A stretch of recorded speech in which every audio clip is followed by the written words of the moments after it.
Hey guys, it's my favorite time of the year. Not only is it spooky season, but it's Star Wars season. And we're here with another episode of To Whatever's Way Up. I am your hostess for today, the horror Hope.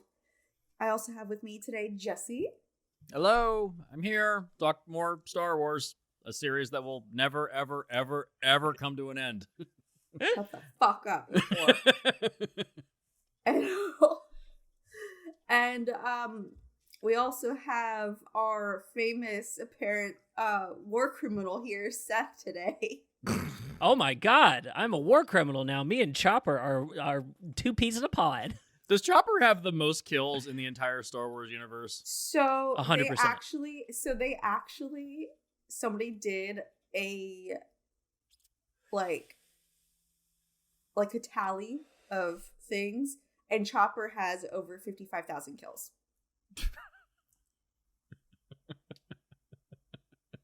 I love Chopper. Dude, listen. What a great idea for a droid. Yeah. And like I actually just watched this today of I'll have to find the link and put it in the description or something. But there's a video where a guy's like, yeah, Chopper doesn't give a fuck.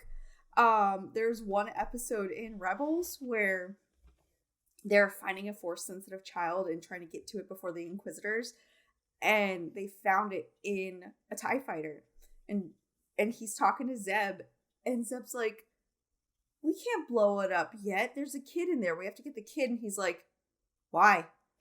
Oh, yeah, I remember that episode. Yeah, I remember that. But why? Why? Why?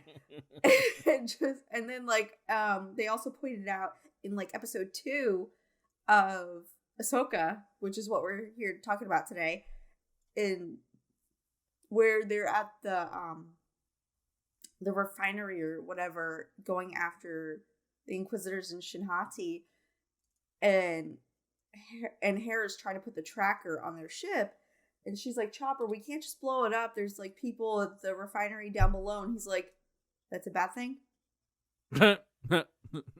So like, Chopper is just my favorite. He doesn't give a fuck. He literally has the most kills on record. Yeah. Like and for anybody that Luke says in blowing up the Death Star. So yeah. And for anybody that says, oh, well, blowing up a Death Star or, blowing up any kind of base with a, with Death Star, it's like that doesn't count. It's like that's not like they a took direct that into consideration. Oh, they did. They took that into consideration, and he still has the most counts. Oh my god. Because like you're not going to blame Alderaan on the guy that pressed the button, right? Like that's on Tarkin. Yeah, but isn't Alderaan filled with people? Yeah, but there's Alderaan wasn't the most populated planet, and okay. And also like he's taken out like Grand Cruisers, like several Grand Cruisers. Oh yeah, I remember those episodes. So, yay, Chopper!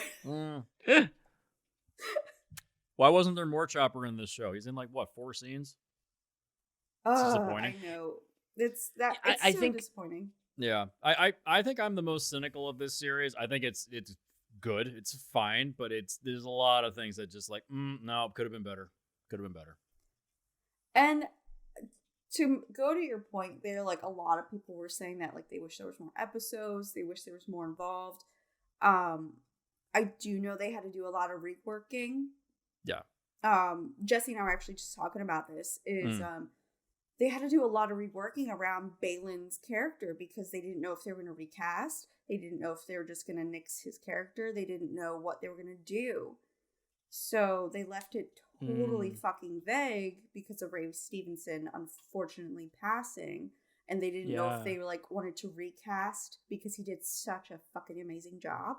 Or if they're just going to kind of like dust it away or whatever. So there was so much more involved in that. Like all the theories of the father, the son, and the daughter, like how the last time we see Balin, he's on a statue of what looks like the father and the son.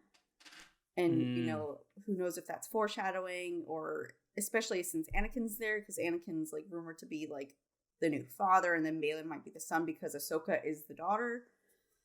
I don't know, there's so many different things, and again, they had to rework a lot.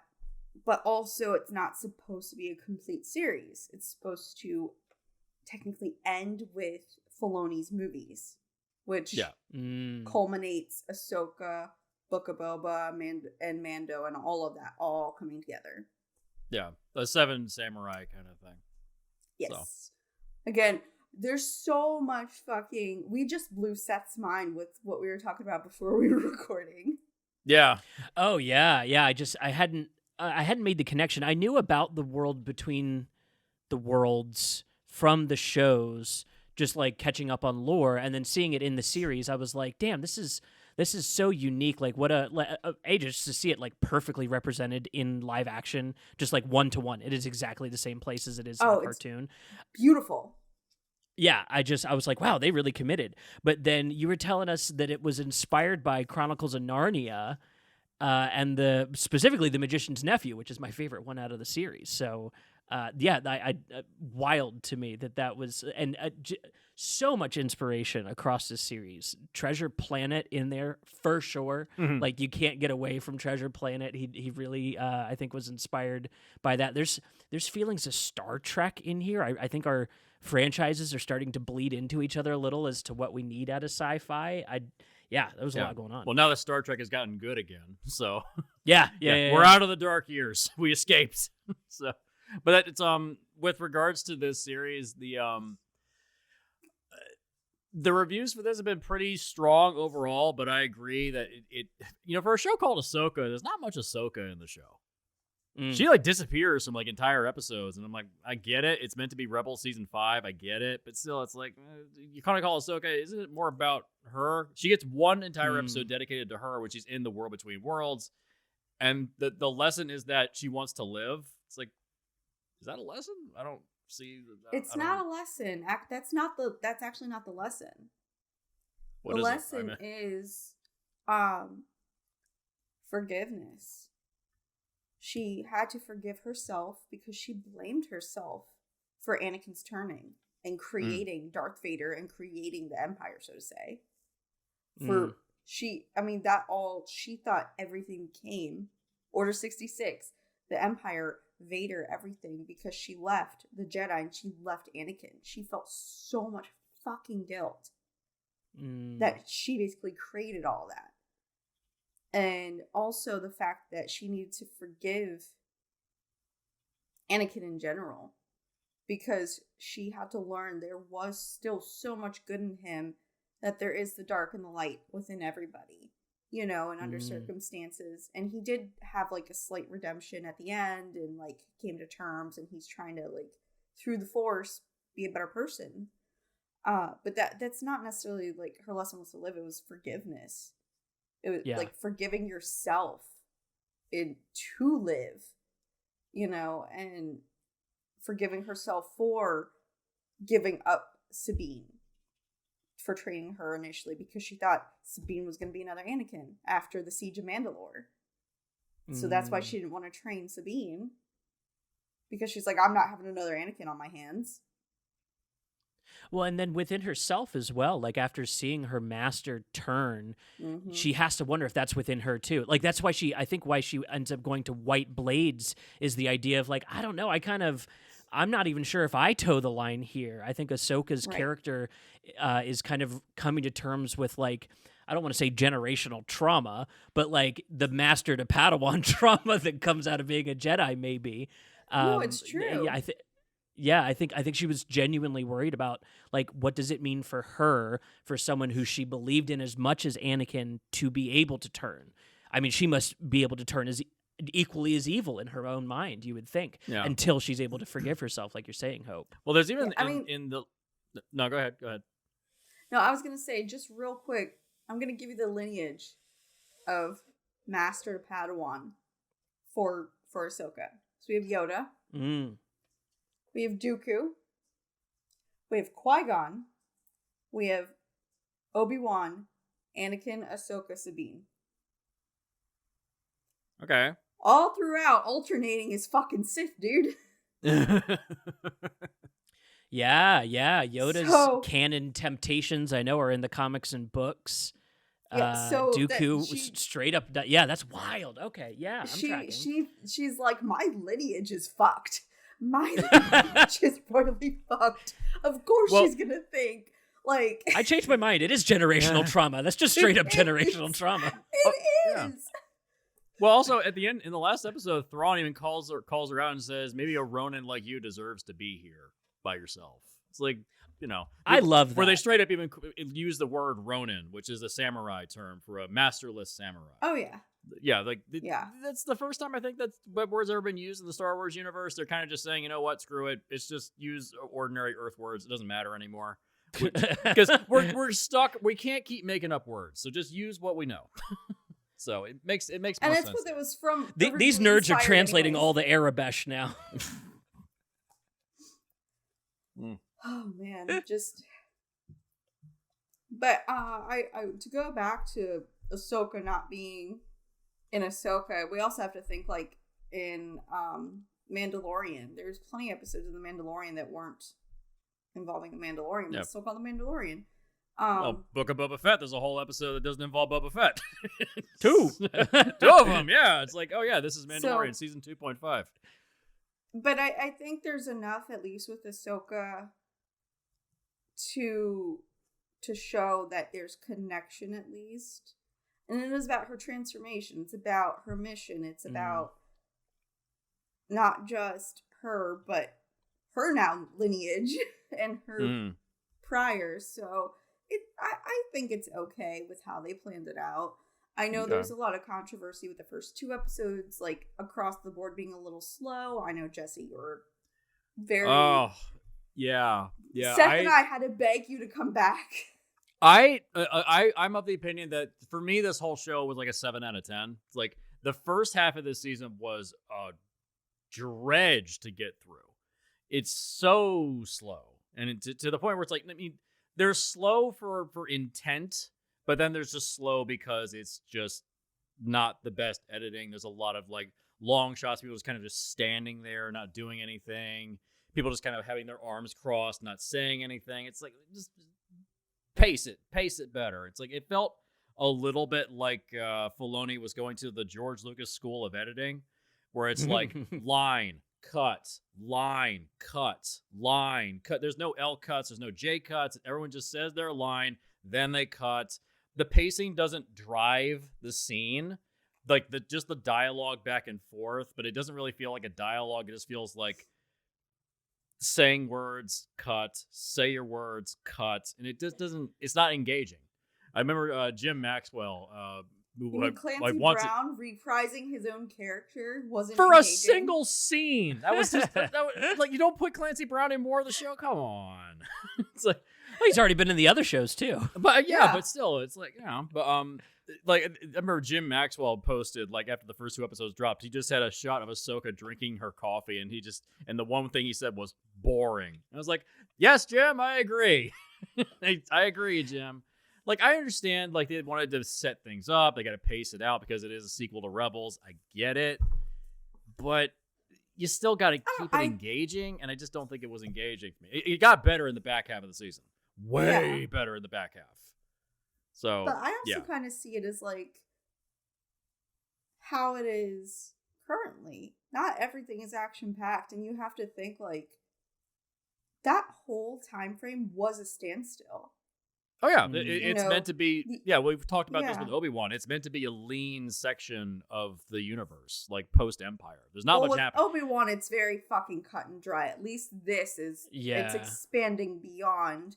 There's so many different avenues it's going, at least. Yeah, we have a lot more time between Return of the Jedi and then Force Awakens to play around with, where we don't know what happened during this 30 years. Well, what it is that it's... Filoni is clearly stuck dealing with the sequel trilogy, so this is... fixing that. He's got a retro. I feel like Filoni is the guy that has to come in and fix everybody else's homework. Like, he's pretty much. Like, every single time somebody fucks something else up, it's like, God, what did you guys fuck up now? It's like, I feel like he's so annoyed with everybody. It's like, this is clearly like Thrawn coming back is meant to be, this is the beginning of the First Order. It's what it's meant to be. It is. And so it has to fix this bullshit. So. Well, and think about it on a more meta narrative. Thrawn coming back is a promise to fans of like, hey, when Disney bought out and threw out all the EU shit, we didn't forget about it. Yeah, And the one people of the that are best in charge characters. care. Yeah, we're not 'Cause tossing he the best is character. EU, and he brought it back. Right, yeah, and that's been Filoni's been feeding us like that for a little while too, of just like hinting towards all the EU stuff that we like, that we wanted to see, that Disney said no, we'll give it to J.J. Abrams, and he doesn't give a shit about any of this, so he'll just make his own stuff up. Yeah, I pointed this out. We were talking about. I was talking about how Abrams is a hack. So when they mentioned that the stormtroopers fly in Rise of Skywalker, and there was an interview with John Boyega, and he's like, "Yeah, I saw that. They've been fucking flying." And then like Daisy and Oscar, they're like, "What?" And he's like, "They've been fucking flying." Because like John Boyega is actually a fan of the fucking show. Yeah. Abrams couldn't even go out of his way to watch all the shit regarding the expanded universe. It's like, dude, they've been having jetpacks for fucking 40 years. Boba Fett had one in Return of the Jedi. What kind of asshole are you for not putting in the efforts? There's an entire flying jetpack chase sequence in Attack of the Clones. Like, oh yeah. And he just couldn't give a shit. Flush. I love Dave Filoni for saying, I'm unflushing the fucking toilet. No, I'm plunging Thrawn back out. I'm plunging all the shit back out that we wanted. Yeah. We're keeping it. Is Hera's kid Jason meant to be a play upon Han Solo and Leia's kid Jason from the expanded universe that they throw out? Yeah, a little bit. I thought so. Yeah, I thought so. It is. Okay. No more Jedi. No more Jedi kids. We don't need that shit. Yeah, I'm a little sick of it. It's like, oh god, everybody has to be a fucking Jedi now. I'm so sick of it. Well, that's why also, like, he is connected, obviously, because Kanan is the father. Yeah. But I also loved how he's like, can I make my own lightsaber? And Huyan's like, fuck no. So they were kind of basically saying, like, no, kid, fuck you. We're done with that. Oh, how do you guys feel about the theory that Hugh Yang is the one telling the Star Wars saga? Like he's the one retelling it. Oh, jeez. Wow, we get two different answers there. Damn. I mean, there was a whole theory that Balin was actually the kid from Revenge of the Sith. One says, Master Anakin, what did we do? Like, come on. That actually did not line up, and they debunked that real quick because he was actually a general during the Order. Yeah. He was actually a legit. That's why he's older as well. He was a general. Yeah, he's Anakin's age. Yeah. Yeah. And that's why he knew so much, because he was because even when Thrawn was like, "Oh, you're talking about General Balin," and the Jedi aren't called generals except during the wars, like the Clone Wars. True. So he was like, he was a general. He was like a Jedi Knight / like master. And that's also why his like level is kind of like beyond Ahsoka's, because, you know, he was trained so well because he was a general during it. That's why he like he left before the Order 66 was made. So that's why he wasn't like killed. I do have to say, every Jedi that we find post Order 66 is making Order 66 look like an abject failure. Like it is presented as a success in Revenge of the Sith, but like it is an abject failure for all the Jedi that keep popping out. Yeah, they just keep showing up. Like, where were all these people hiding? Where'd you guys come from? Well, you also got to think, like, the only way I could somewhat they weren't all standing next to a stormtrooper when it went down. Right. Well, and I'm not saying that is a bad thing either. Like that is exactly what happened in Nazi Germany as the Jews escaped. Just about it was like that they're making a 1-to-1 kind of point of reference there. Although I don't know how I feel about the Jedi being like metatextually Jewish. Yeah, we can revisit that some other time. But that's I see what they're going for. That's a deep well to go down. Yeah. So how do we feel about Thrawn? Oh, I mean, my God. I have one criticism. If you say he looks like Elon Musk, that's not no, a criticism. fuck you. He looks exactly like he should from the start. This is another thing I will say is a positive. The fact that they straight up and just said, you know what, like Marvel's not doing the whole live action to animation thing because they think that doesn't look right. Every other franchise is doing this now, and it totally works. Star Trek did it with Lower Decks to Strange New Worlds. Star Wars is doing this now with Rebels to Ahsoka. Marvel, fuck you. Just fucking do it. Like, just who gives a shit? It's a stylistic choice. Yeah, nobody and cares. It's just a way of telling the story. Anybody mad about it? Can I point you to Who Framed Roger Rabbit? We've been doing this for a long time. We're okay with it. We're all grown-ups here. We get it. Yeah. Have you looked or into the making? Or if you are grown up, we can go to Cool World. Oh, there you go. Exactly. Let's go back to Who Framed Roger Rabbit. Let's go back to the good ones. Have you seen? How about we do the Congress? I mean, that movie is straight up just like what's happening now with AI, dude. Right. Selling off your likeness for money. Right. Yeah, but there's one criticism I have. How the help me fuck God, does Jesse, this guy? How does this guy just keep getting away? Just like they're running that into the ground. Thrawn? Yeah, he just keeps escaping. That's core to his character. Like from the books that I read, his whole thing is, even in failure, I'm one step ahead of you. Like, like I plan my failures as much as I plan my successes. That's his whole thing. Like, he will not get caught because he assumes at some level he will fail and he plans for it. And that's like, maybe he doesn't get the best wins because of it, but I think he gets away with so much just by going, no, I understand that I can fail. I understand the Empire has this issue of underestimating Jedi. I won't do that. He gets it, and I love that. There was that meme that I sent to you guys, which was the that quote from him, that fake quote from him being like, "Yes, I'm trapped on the opposite end of the universe, and all my forces are dwindled. Everything is going exactly to plan." It's like, no, but he's also the type of person who doesn't give up, and he also does channel other ways. Like, let's go back to Rebels real quick. His whole plan of attack for everything was learn a person's culture, learn a person's art.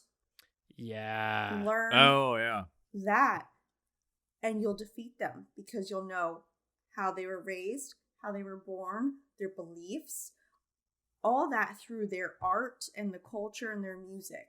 So first off, he has a completely different way of analyzing things other than just like, oh, he's strong, let me beat. You know, like, so he comes from a vastly more intellectual approach to begin with. And then not only that, but he's actually from the Outer Rims, from another universe. The Chiss, he's used to being fucking 20,000 billion light years away because that's where he came from. Yeah. And do you know the background on the Chiss, Jesse? I don't have a fucking clue. I thought he was like some kind of a clone or something. I know him from just the shows. I don't know anything about his culture or anything. So you're gonna love this. This is where the Dunification of Star Wars is at its strongest. As if Ezra showing up like Leto Atreides II didn't make it look like Dune. Right. That motherfucker about to like fucking liberate Arrakis in that show, dude. So the Chiss come from outside of the known Star Wars universe, where they have basically force sensitive super intellectuals that guide them through hyperspace. Like the thinking computer people in Dune that figure out their paths through hyperspace. Oh, the Mentats. It's like Mentats. Yeah, the Mentats. Yeah, it's like they're basically like blue Mentats. That's their it's straight Dune. Like it is as so he is basically a Mentat. He's a human computer basically. Yeah. He's an evil human computer. Okay, that's kind of cool. I didn't know. And now I know. He's actually also like a reject of his own kind. He wanted to get away from his own kind because he's like, we could do so much more. We could be so much greater. And the Chiss in general are like, nope, we're good here. We know our shit. We're good. So that's another thing. He's always wanting to grow. And that's why they also mentioned he's one, if not the only non-humanoid higher up in the Empire. Because he's so bloodthirsty, because he has another way of thinking, because he is literally probably one of the, if not the greatest Star Wars villains, in my opinion. Yeah. Oh yeah, I love the like comparisons to the character from Inglourious Bastards, the hunter. Hans that, Landa. Hans Landa. Yeah. It's basically the same kind of character where like his sociopathy has so detached him from humanity that he has to observe them to be part of it. And that's what just makes him so frightening. That's why another reason why in the books they explain that he studies art to understand his enemy, but also because he doesn't feel that inspiration within himself. Like he's too logical, he's too logistic. Yeah. He doesn't understand where it comes from within people to be inspired to make great art. So his great art is war. Like he even I think that's one of his lines. It's like he chose to study the greatest art that there is, and it's war, and he's the best at it. Oh, so he's Sun Tzu. Okay. Yeah. Yeah. Okay. Yeah. Another interesting. reference to like, Asian philosophies within Star Wars. This is why I'm hoping we get Filoni's movies out of this too, because if you give that man 2 or 3 movies that he can have dedicated scenes talking about what he's all about, people will start to list him up there with the fucking Joker as best cinematic villains ever, just because he's so well crafted as a character already. And it really seems like Dave Filoni gets that. I think he genuinely understands this character thoroughly. I'd be shocked if they didn't commit to doing that as a trilogy, because at this point, like, you're not going to get anything in theaters with Star Wars for a bit, so I'd be shocked if they didn't just do them straight for Disney Plus. Yeah. Yeah, like, why not? Either way, that's what he's doing. That's the next step. It's everyone's like, oh, is there going to be Ahsoka season 2? I'm like, I hope not, because it should just be the movies. Yeah. Yeah. I argue this should have been a movie. I can kind of agree. There's a lot personal argument. Yeah, there is a lot of fat you could have trimmed, because the whole thing with the whole thing at the factory with like the Imperials, insurgents being there, it's like it's a nice scene. Could have cut it entirely. We just got that in Andor. Yeah, you know we what I don't mean? need like, it. We already just got that. We stuff, just got it. It's like we don't need it. I get it. There's already still people around. I get it. And every time we do an episode, oh, go ahead. It's at a different time point though. You said Andor, but Andor's before the Death Star blew up. Yeah. This is after the Empire fell. That's right. true. So Very we're true. also coming at a different time point. We're coming at a different standpoint. Now there is a lot of lapse between what we saw in The Mandalorian and Ahsoka, because they're more toe to toe. Yeah. Yeah. Just like when Hera is like on trial to see if she's good enough to still be a general. We have. I can never 3PO shows up. No, not 3PO. I can never remember his name, and I fucking love him. The X-wing pilot. Yeah. Teva, Captain Teva. Yeah, and he's like, yeah, fuck you guys. What about all that shit that happened on Mandalore? What about all the shit that happened with this, with that, with like, what about all this other stuff that just happened? And they're like, oh, well, that was just a one-off. And they're like, really? Yeah. And that's what they're saying. It felt like the trial of Harry Potter. It's like, we don't believe you that Thrawn's returning. We don't believe that Voldemort's back. It felt like that bullshit. Right. It's like can you like take the advice of your generals, please? Yes, I'm sure these rebel heroes are just wrong. Government, though? Isn't that true of any goddamn government? Oh, absolutely. Yeah, you're right. So can I say one thing that I absolutely love? Just I have to cut and say this. One thing I'm thankful for. Thank you for not putting CGI Leia in this fucking show. You learned your lesson. Don't ever do that. Thank you for just having 3PO show up. Thank you. I'm so thankful I didn't have to see gummy-faced Leia show up. And it made more sense because Leia's just like off always doing her own thing anyways. Yeah. She doesn't have time to show up and look dressed up nice. She's like, oh, here, I'm torturing this one fucker I'm interrogating. Send a note. So like it kind of is like, it's on par with what she does anyways. It's true. But there would have been, like, if this was Abrams in charge, he'd be like, oh no, totally put her in there. Put her in. Oh my God, I don't think Abrams would be able to handle this kind of material. Oh, this no. is like he wouldn't give a shit. He wouldn't even know what any half of this crap is. Character work with no mystery boxes. Speaking of mystery boxes, the one character I think did not get enough development, Shin Hati. I think that's like the biggest letdown for me. Is just like, what It is this character? goes hand in hand with Ray passing. I guarantee you they had more episodes and more shit. But as I was saying earlier, they didn't know what they were gonna do. They didn't. Yeah. And obviously, Did he die? Shin's gonna come back. Obviously, Did she's he gonna die come during back. production? Was it No, during production? it was right was- after production. It was all Okay. Oh, so after they couldn't reshoot production. anything. They couldn't. Oh, they shouldn't. Okay. All right. They couldn't reshoot. They had to.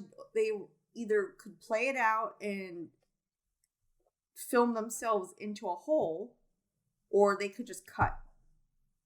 Yeah. I'd rather and this them is all- cut and leave it open ended.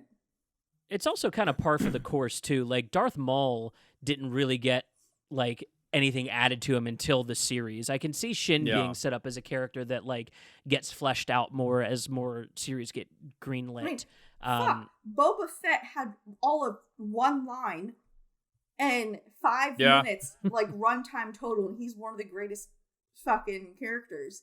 You know, it's the same shit. That's Yeah. what Star Wars does. They get their I mean, bounty hunters for 5 you know, minutes and then blow them up. I think we're also like she's the heavy, she's the muscle. She's like her function within the story is the same as like a big hulking brute that shows up in front of the main bad guy. And Balin's not even the main bad guy at this point either. not, I because think he's doing it's just his own weird to see thing. it's kind of odd to see like a cute little girl be the heavy, you know, like, oh yeah, this is the Yeah. one we send into battle. She is the Toph of Ahsoka. There you go. God damn it. Yeah, and like how on par for Filoni too. To like all of his writing seems to be centered around like young women in the Star Wars universe. Well, you know, Yeah. Filoni worked So- on Avatar: The Last Airbender, right?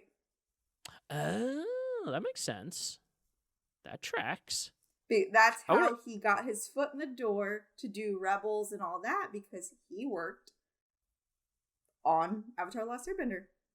That makes No sense. wonder he's handling all this Force stuff so well. It's That's, the same uh, thing, just different names. Yeah. Yeah. Full with regards circle, to- guys. Full circle. With regards to one thing that kind of annoys me at this point, so why do lightsabers seem to not do any damage anymore? So Sabine are got you stabbed talking through the about- chest. Shouldn't her insides have been fucking liquid at that point? Well, first off, they showed it was like off to the side through musculature.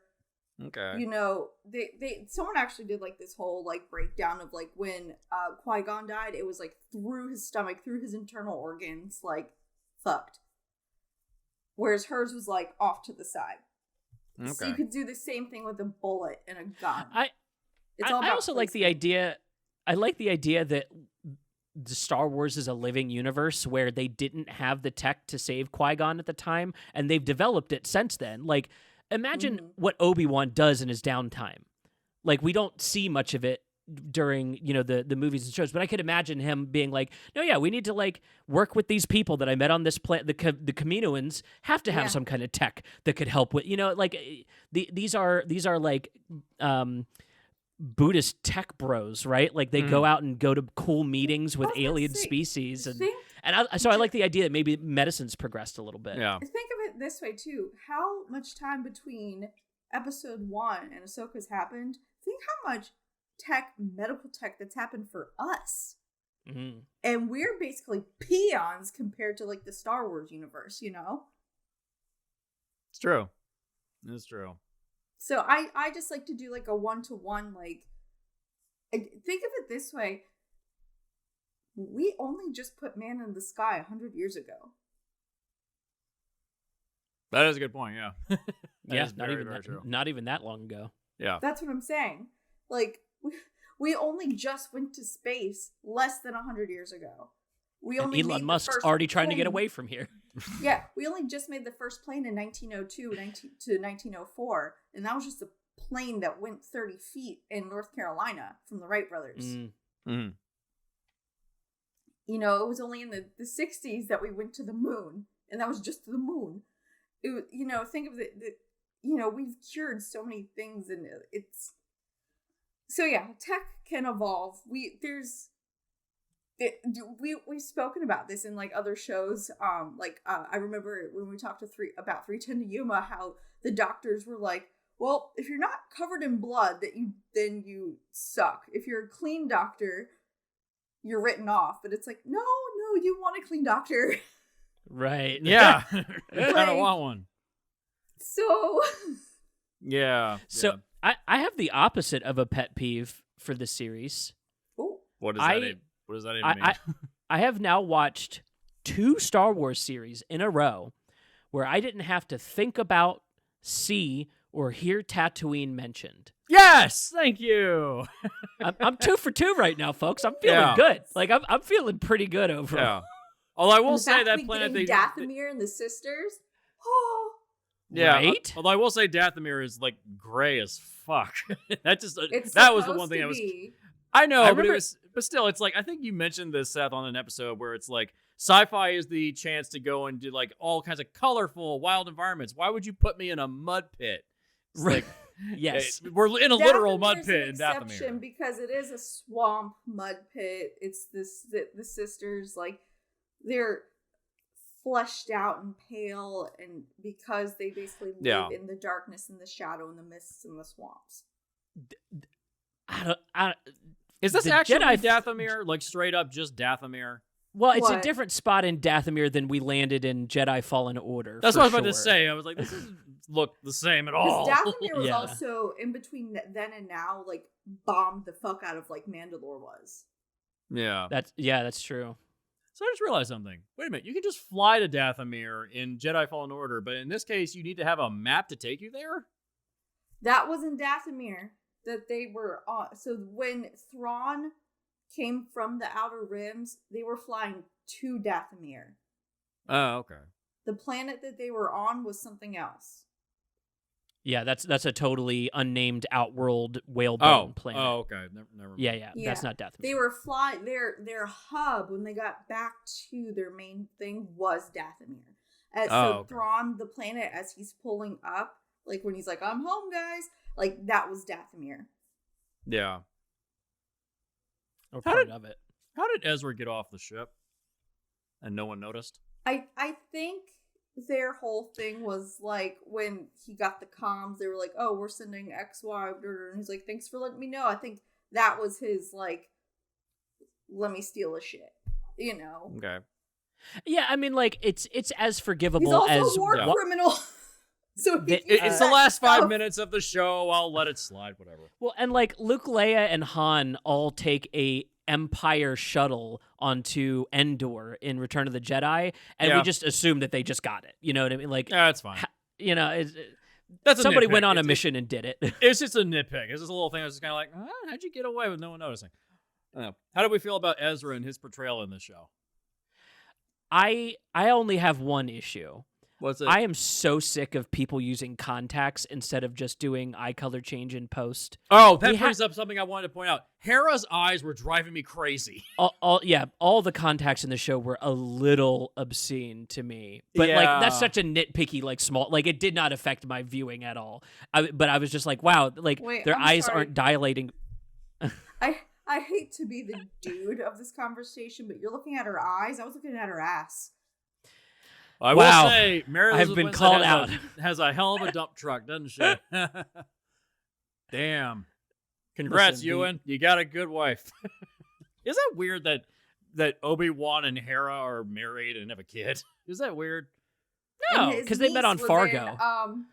And also his niece was in Book of Boba Fett. And also his uncle is Wedge. Wedge and Please. Is this just Star Wars nepotism? Let's play the Star Wars nepotism game. Dennis Lawson is his uncle. That's wild. Yeah. It's a family matter, you know? Yeah. Keep it in the family.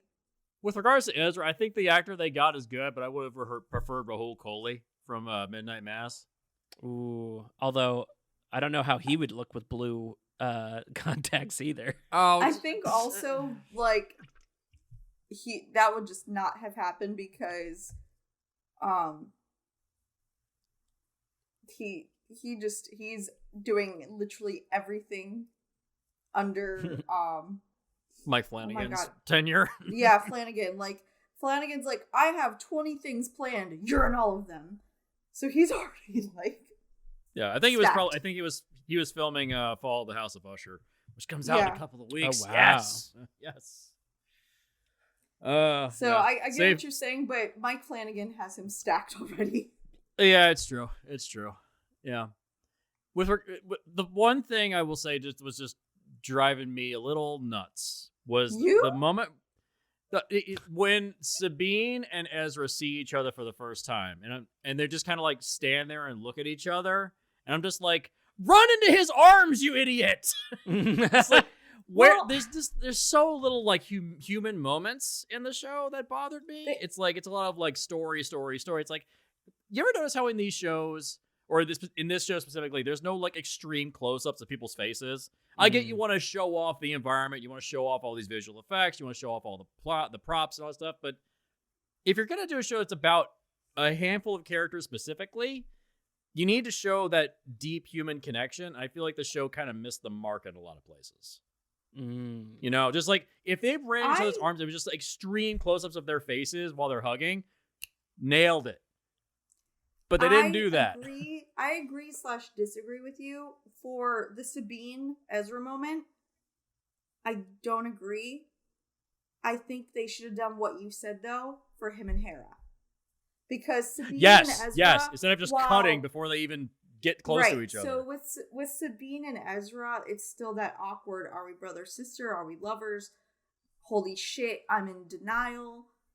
Whereas with Hera... Ezra was her kid.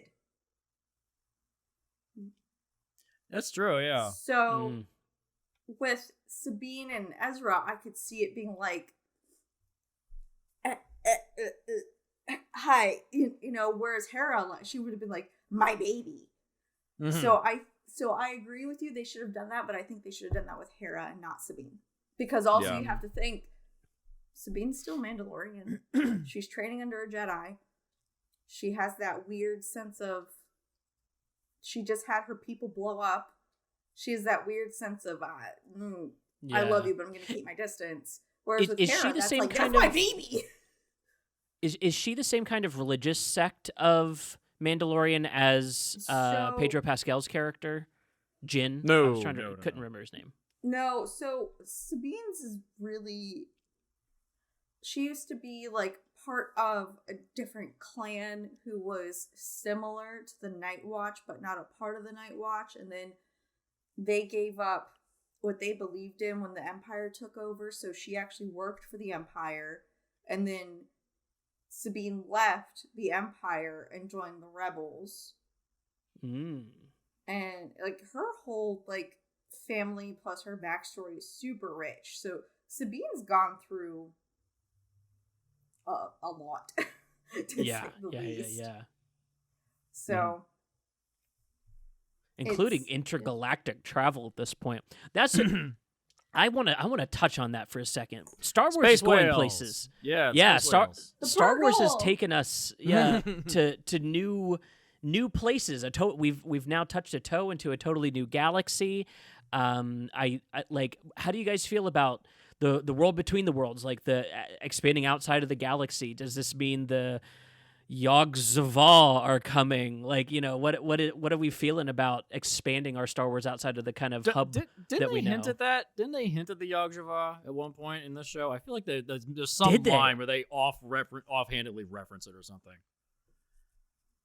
I don't know. I mean, I'd have to watch by that having through. this access to this other galaxy, we get access to that stuff if we want it. It's like, they basically all the expanded lore. Yeah. It's over there. We'll get it at some point.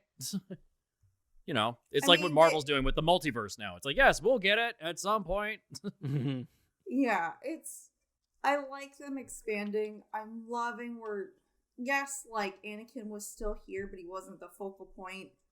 I love that we're expanding lore. We're expanding the type of lore. I mean, I'm the biggest proponent of Asian mythology and background, and that's initially where Star Wars came from. But like, I'm loving that we're getting like Celtic.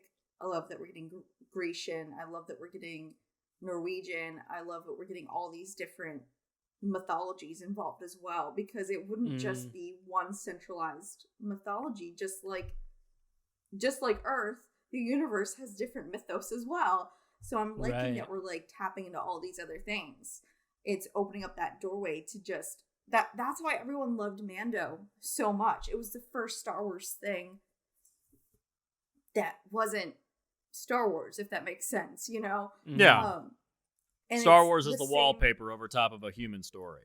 Right, and it's the same with what Ahsoka is opening up, is we're getting so much more, and I love that. They even pulled in probably the worst Star Wars trope, which is the zombie stormtroopers. Now, what the... of all the shit to pull in, the zombie stormtrooper storyline. Wow, you really dug deep for that one. Not really, because the Night Sisters are known for raising the dead and necromancy. That's part of their magic. But I mean, there's literally a Star Wars book. I know. Yeah. But it's like, just of all the things to pull in, it just felt like, wow, we're doing this now, huh? I think that was badass. Was that though? Like, come on, that was cool. So cool. It looks so fucking cool. It was kind of annoying that we didn't get to see any decapitations because it's Disney. I was annoyed by that. The decapitation happened off screen, and then you just see. Oh yeah, they walk past the pillar. There goes the. But it happened practically. If there's one thing I could say that I am interested with Snyder's Rebel Moon, I will say you're gonna get like Star Wars with violence, swearing, sex, and decapitations. It's gonna be just that, because he originally pitched it as a Star Wars story. He said, I want to do R-rated Star Wars, and Disney just said, there's the door. and they just went and made his own Star Wars. So that's the one thing I will say I'm interested in. I'm gonna make my own with blackjacks and hookers, and forget the blackjack. And it's literally that. It's just blackjack and hookers. That's all it is. It's just that Star Wars. So that's the one thing I'll say, is that it does feel like the show is a little on the tame side because they can't show that stuff. That scene specifically, I have a short anecdote about. After they kill all the stormtroopers initially, I had been looking at my phone for a second, and I looked up, and I was like, is that fight over already? Damn. Yeah. I guess that was just too easy for these guys now that they're all together. So I rewind and watch the fight over, and then get to the part... I thought the same thing. I was like, wow, they got through that real quick. I was like, damn, that was too fucking easy. Yeah. Rewind, rewatch it, and then watch through the next scene. I was like, oh, that's why it was too easy. I was thinking back to the Revenge of the Sith Plinkett review, where they're talking about like landing on Dooku's ship, and just the droids are just there, and he's just like, it doesn't matter if they're there or not there. It's the same scene no matter what. Do you get it? In this case, it's like, yeah, it's not really the same scene, because then they just get right back up again. It's like, oh fuck, now we're fucked. And I think that's cool. That addition is cool because, as we've learned across our tenures on this podcast, we tend to pitch stuff that happens. Like, I pitched Prey. I also pitched a Star Wars horror, which was based on that book, mixed with a little bit of Alien. I wouldn't be shocked to find out that was their kind of testing the Star Wars horror waters and going, hey, what does Twitter, what does Threads think about this? What does Instagram and TikTok think about this? Is this scary stormtroopers fun for you guys? And if people like it, we're going to get some Star Wars horror. And I would be here for that. Mike Flanagan, you want Star Wars? We got the Call perfect the job man for you. You wanted it. We got the perfect job for you. Dude, I bet he was geeking if he was watching the show. Oh, yeah. I mean, he does watch Star Wars. He watches it. Yeah. I mean, can I ask one serious question? This is not like a joke or anything like that. Just I need to understand this. Okay. Well, overall, I think the show is really, really good, except for the fact that the plot doesn't really make any sense. In what way? So they need a map. Please, like, explain. To go. They need a map to go find Thrawn. So a map was made after Thrawn was gone. But the map was apparently thousands of years old that Ahsoka found in some temple. So how is it that they knew? Because everyone says they don't know where Ezra and Thrawn went to. They have no idea. How is it that this map tells everybody exactly where to go if they don't even know where they went? So I can answer that.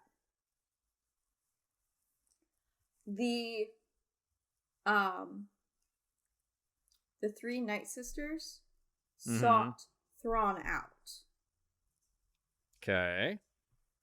From our origin galaxy. Yes. Yeah.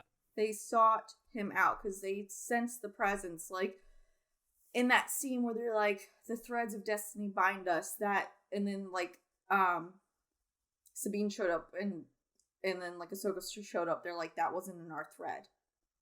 We didn't see that. They sought out Thrawn because they knew, being a former Chiss, being between, he's been there, he's been to the other galaxy. Those Night Sisters, they were, like, banished there. Because, obviously, Dathomir was the origin planet. Okay. And it's part of their whole culture and their civilization. Like, they would go back and forth. Because it was made with their Dathomir magic. And so they sought out Thrawn. And they basically, through Morgan Elsbeth, they were like, oh, well, we're on this planet. And then they sought out a Night Sister back in the galaxy who would be most inclined to want Thrawn back, which would be Morgan Elsbeth. And they talked to her and they're like, okay, Morgan, here's what you do. But because Ahsoka was on her ass the whole time, Ahsoka also knew, like, where to go and all this shit. So everything was already laid out because, there was more than just a Purgle who did space travel like that. They've established that as, like, other races before, knowing how to do this. So they had this map already. The Night Sisters were like, hey, we got your buddy. Here's we're going to send you directions how to get your buddy. Hey, college kids, we got your friend. Like... Okay. So I something I said on the Star Trek episode recently, which I would love to put into, like, practice here for a second. Space movies are the best when they're Navy movies. Yeah. The Expanse, Star Trek, even Star Wars, they fall into what ends up being, like, Navy storytelling. It's about ships and their captains and their crews and their voyages to new worlds. Space just adds the Z-axis, but all of these stories should make sense on a flat ocean, right? So the galaxy of Star Wars is like Europe just before the 1400s. They're aware that there's a lot of other stuff out there, other stuff that might even be, like, contemporary to them, but they haven't traveled far enough to seek it out. Although there are some pockets of society that are more linked into, like, magic than science. So the Night Sisters are part of a culture that are, like, more magically based, and you would imagine, like, they're tracking the Purgle, like they're interested in the natural flows of things. So that's how they find out about this distant galaxy, and we'll just call this functionally the Philippines for us. Like, if we're in Europe, this is the Philippines. And so if I understand correctly, Thrawn and because of Ezra and his actions, they were basically taken through these like East India Trading Company shipping lanes and ended up in the Philippines. And they have no way of getting home because no one's making these giant ass voyages. The map that was needed was specifically to get to the location that showed the greater map. So like Morgan Elsbeth and the ancient map that Ahsoka gets, that's like the meeting waypoint, like where we're going to meet up in Spain to head out for the Philippines. And so once they've gathered everyone there, they head out.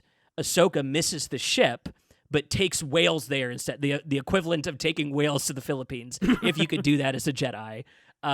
She essentially does that, and once they've made it back out there, they've got the point of origin to travel back from. Now they have the rest of the map, the trade winds that Thrawn needs to make the journey from the Philippines back to Europe. So if you set it like out of the, for me anyways, and maybe for listeners, if you take the Z-axis out and just make it flat, it makes a little more sense of like, oh, they just had to go on a giant voyage, and you don't do that unless you know where you're heading to, unless you're dumbass Christopher Columbus, in which case you do it genocide instead of an adventure. But, Fuck you, Christopher Columbus. And check my work here too, Hope. Does that kind of track as to like the real world functional storytelling they're doing? That's a great 1-to-1. Okay. It felt a bit like Force Awakens, kind of. It's like this kind of like a redoing of Force Awakens, but doing it correctly. It's like, why would Luke Skywalker leave a map behind if he wanted to be in isolation? Right. Yeah, that is just to get the plot moving. Because it's a fortress of solitude that everyone knows exists. It's a fortress of solitude where everyone can visit it at their own discretion. Yes. As long as you have the map from inside of Sleepy R2-D2. Yes. Why is he asleep? Shut up. Stop asking questions. We can't turn him on. We don't know how. Fuck you. Point is, this is done correctly. It makes sense. Yes. Here's a question. If this is leading in to the sequel trilogy stuff, do we think we're going to see like? I mean, are the 3 movies meant to be like back to back? Is there like a plan or anything like that? God, I hope so. It's I think it's supposed to be like the Star Wars version of like Lord of the Rings. Okay. I think that's what Filoni wants. Definitely some Lord of the Rings visual reference in there. Yeah. Oh yeah, when Balin's standing on top of the statues. Yeah. Oh, I'll do you one better. The tower that they park the ship on top of. It's the giant door. The giant door they have to get in through across a huge battlefield. Like they went to the Lord of the Rings planet. Wargs. yeah, exactly. Wargs. Yeah, they went to the Lord of the Rings planet for sure. Yeah. Yeah, because we have this trilogy coming up, and then was it Daisy Ridley's got her Rey movie that nobody cares about? I don't believe it. That's as real as the Madam Web movie. I don't believe it. Until I see footage, I ain't gonna buy it. And even then, I don't care. Like I don't give a shit. You botched that shit. Just walk away from it. True. I got a question for you guys. What's up? Favorite episode and why? I'll start us off while you guys think. If you want to just think for a second. Please start us off. It's Thrawn's introduction. If I had seen that in a theater, if it had been made like as a movie for theaters, I would have shit my fucking pants. Like I would have absolutely like the movie version of this would have sent me into shock. And because that's how I was feeling sitting on my couch at home. Like I looked at Jesse and I was like, this is like a Star Wars cultural touchstone moment that we're observing in real time. Like, this is nuts. I would have been, like, slapping people's arms and shaking in my chair. Like, when Jesse and I went to see the Batman and he turned the Batmobile on for the first time. Dog, same shit. Like, exact same shit. I would have been no good. It's got to be Thrawn's intro. Just, what a payoff. Yeah, I agree. He has the best musical introduction as well. He has the best music attached to his character. It's that pipe organ. Oh, yeah. Oh, that's like the best. That's the best. The score overall in this show, there's a lot more real world reference to the way that they're composing. Because like the strings for the stormtrooper zombies, that's straight out of The Conjuring, man. Like, Well, I was about to say I was just about to reference that as well. It's like the Waltz of the Dead or something was the original inspiration. Oh, wow. And then they altered it for, obviously, to make it modernized. But yeah.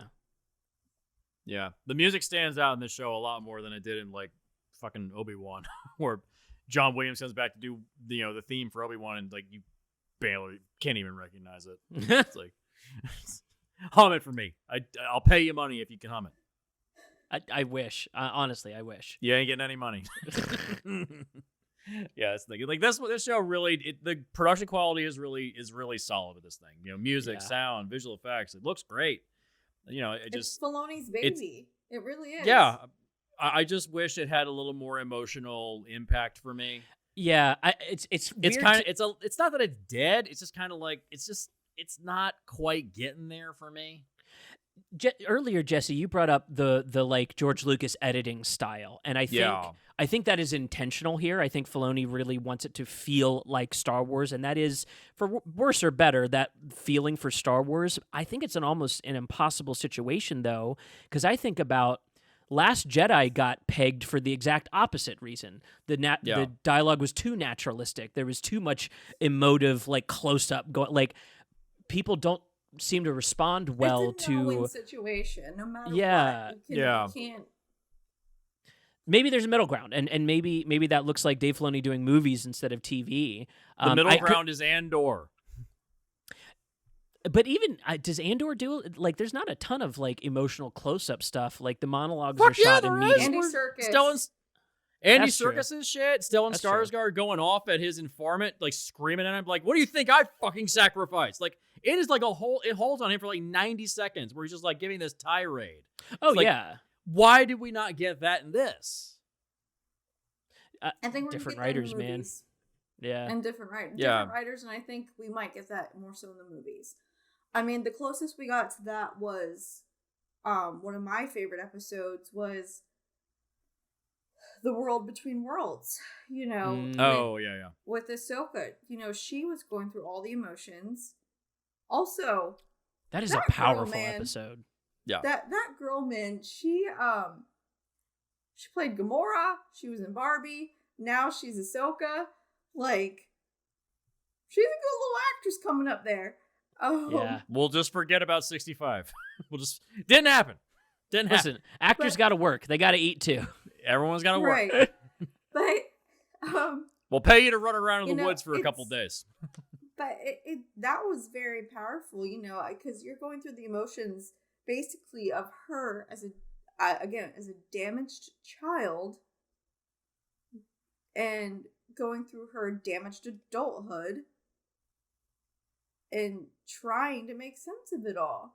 You know, that was really emotional in a different sense. Like, because that hit me. Like, I've never been to war, but I know what emotional childhood trauma is.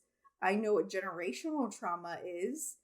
You know, so I haven't been to war. I don't have like war PTSD, but I have fucking childhood trauma, you know, and just growing up with that.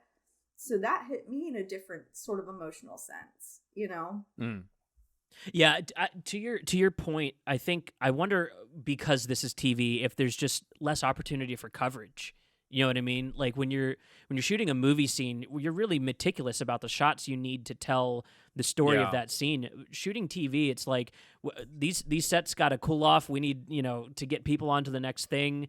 I wonder if that's maybe part of the effect. And again, like another reason why I think they should push for even if they are just pushed to Disney Plus, put these out as films or work with the editing community a little bit, you know? Like every single one of these shows that we've talked about now has a movie cut on some kind of fan edit website, and they're good. They're really good. Here's the thing though, like you also have to work with your money. Yeah. Disney's the money. This is what they want. And I think the compromise is if you do X, Y, and Z, we'll give you what you really want.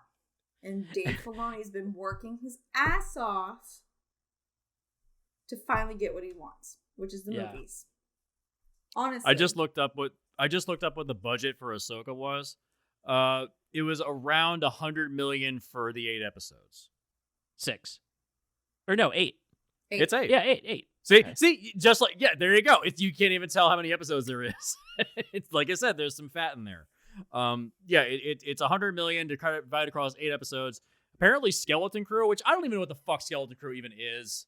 Like, apparently that has a budget of $136 million. Wow, they're putting all their chips into this thing that no one knows what the fuck it even is. Like, I'm guessing that's their version of Firefly. It looks like Firefly. I don't know. I don't even know. I know it has Jude Law. That's all I know. But yeah, it just $100 million across 8 episodes. That's, what does that mathematically come out to? What is it, like? About 12 million 15, an episode. 15 million episode. That's on par with everything else. Yeah, it was the same for Mandalorian. Same for Andor. Was 15 to 25. Obi-Wan cost 90 million across this total season. Boba Fett was 15 million per episode. So it's on par. It's about the same. I would much rather see 6 small Star Wars stories for $10 million each sent to theaters than 6 episodes of any of these shows, but that's again just my personal take, and how I prefer to consume the media too. This is our first episode. We waited until all the episodes were out before we talked about it at all. Yeah. Well, because the problem is doing mid-season discussion is like we would begin to speculate, and then Yeah. usually we're wrong. So, Well, not like, even how just many that, of us? but the fact that there's so many different things, and like, you know, just by episode to episode, things can change, and it goes by Yeah. so quickly. Like, and then you have like, because I watched like the people who like break down the episodes and stuff, and even they're like, so about last week, guys, I fucked up, you know, like even they do that, and they get like to see this shit ahead of time than we do, you know. Yeah, So yeah. Like, how many of us predicted zombie stormtroopers? None of us. Oh, as soon as the Night Sisters showed up and I saw the Oh, yeah. coffins, I saw that one as soon coming as for the I end knew episode. that the Night Yeah. Sisters were involved, I was like, sold, done. I wasn't sure to what extent we were going. Honestly, after what Hope had told us, I didn't think we were going to see the zombies until the movie. I thought it was going to be like, you just wait and see what's inside of these coffins. I was ready to have to wait. So I was actually kind of happy to get a zombie stormtrooper scene of any kind. Yeah. Oh, speaking of nothing characters, so Enoch and Marok. So Marok is apparently like a gaseous thing, and Enoch is like just a dude. It's like, So Get- the Marok thing, I think that was like everyone thought that was them- Ezra for some reason. I'm like, why would you think that? That doesn't make any sense. I think that was just the Night Sisters like testing out their range, and because they also needed, Absolutely. and they also just needed an extra hand because like obviously Balin and Shin were just like, can we get some help here, you know? So I think that was like more of a test. Like if they could do one person across a gajillion galaxies, then they could do an army up close. In universe. Okay, you're talking in universe. Sorry, I'm tracking now. Yes. Out of universe, I'll tell you exactly why, Jesse. Toys. This is why we had Boba Fett, who was a nothing character in the original.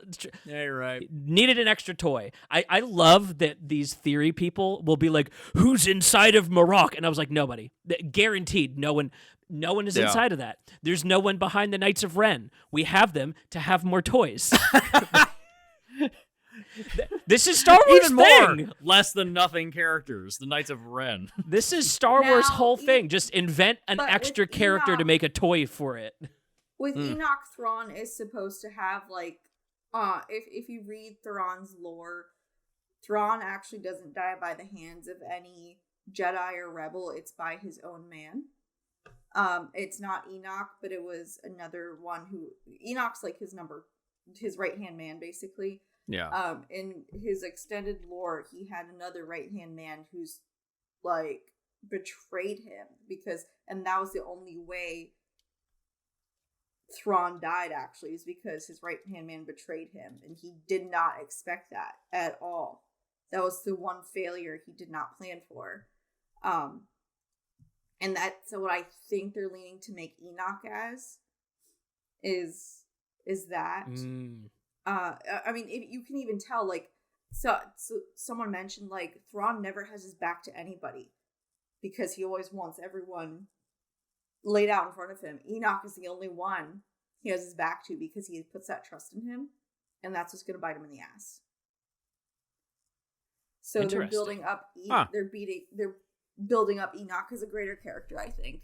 Again, just like all other characters, Maul, Boba, you know, little to no lines, minimal screen time, but they're gonna be fucking bangers later on.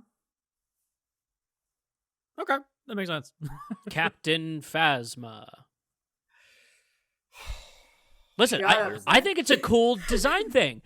As soon as Enoch turned and we saw that face inside of the Stormtrooper helmet, the whole internet shit themselves. Like, Yeah. Is he a droid? Is that what he is? No, I think he's just a hard ass fucking dude.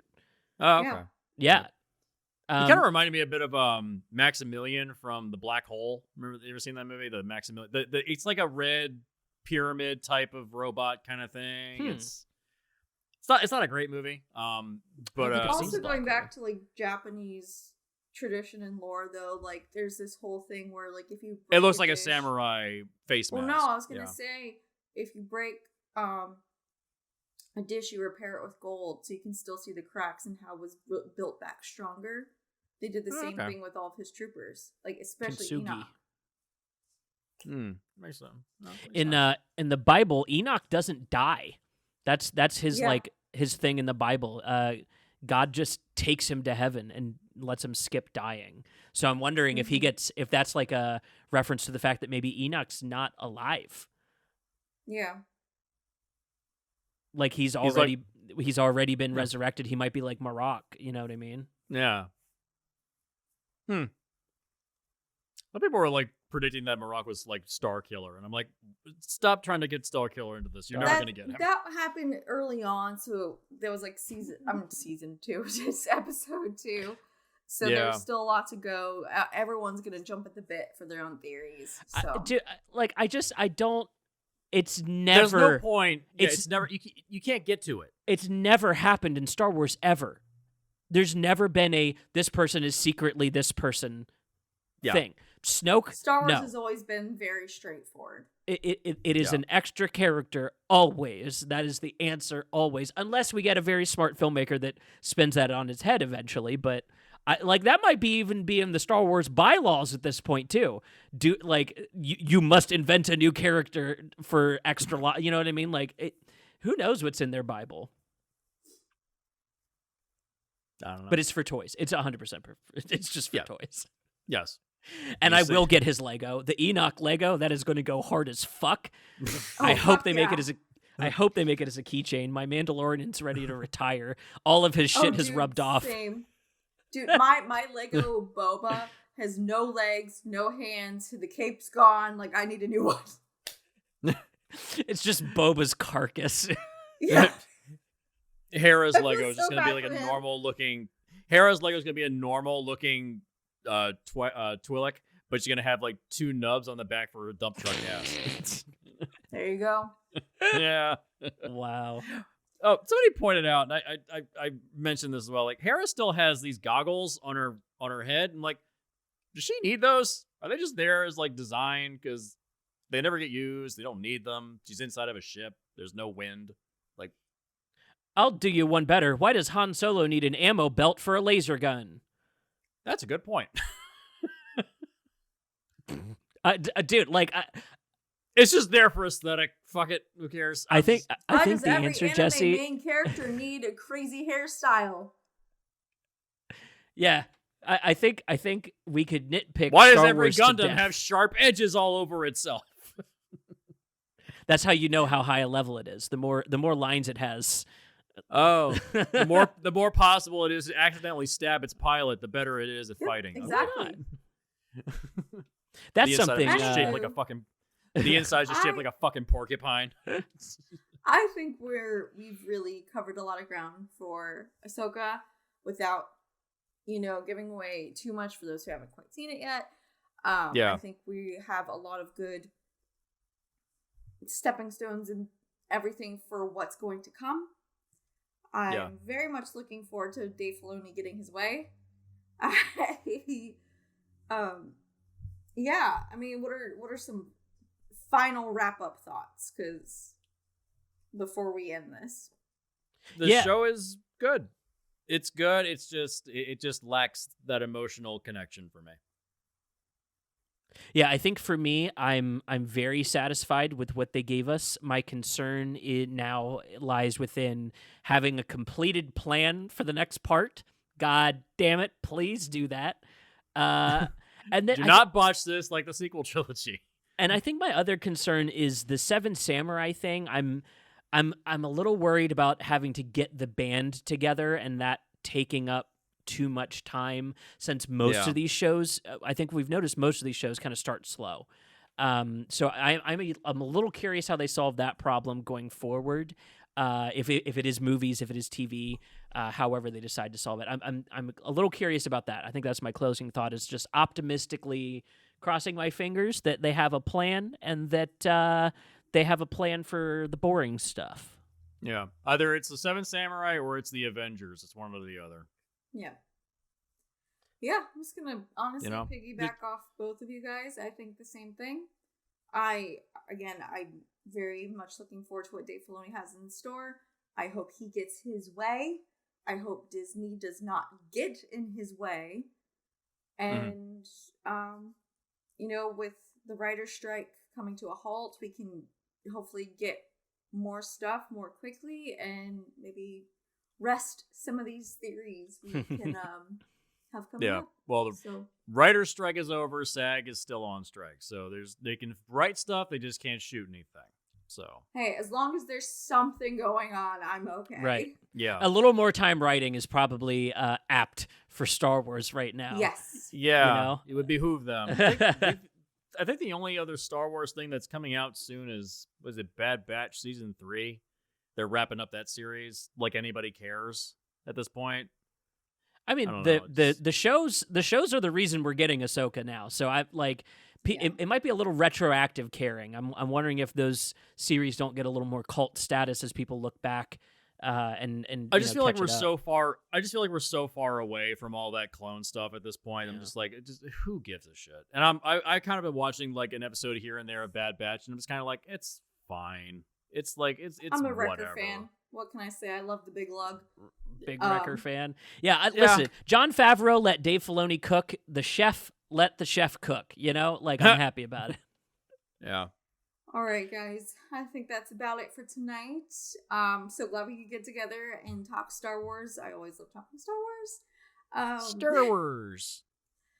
And yeah, I'm happy we're moving forward with this in a very positive direction, I think. So.